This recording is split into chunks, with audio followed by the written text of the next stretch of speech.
with the Labor Relations Act properly.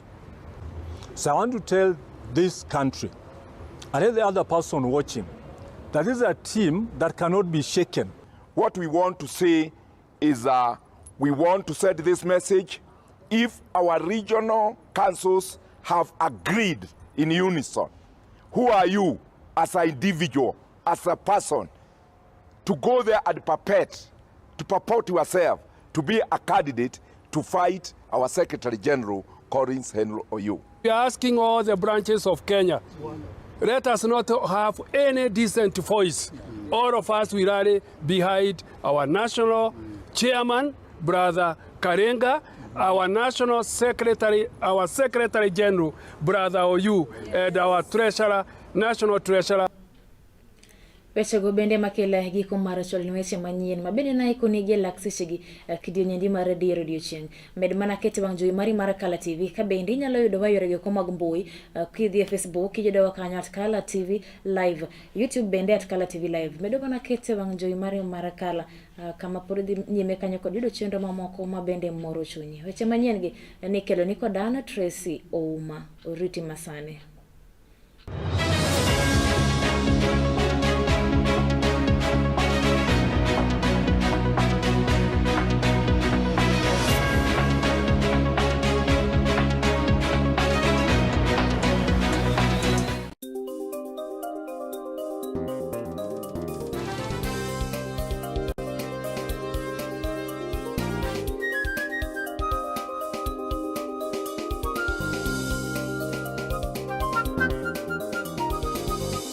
Ineno Kala TV.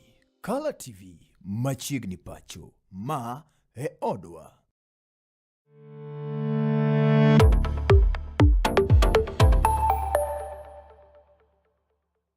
Get ready to elevate your business and any other commercials when you advertise with us. We are not just a channel. We are your gateway to the peak, for we give you the precision and desire to your commercials. Let us be your partner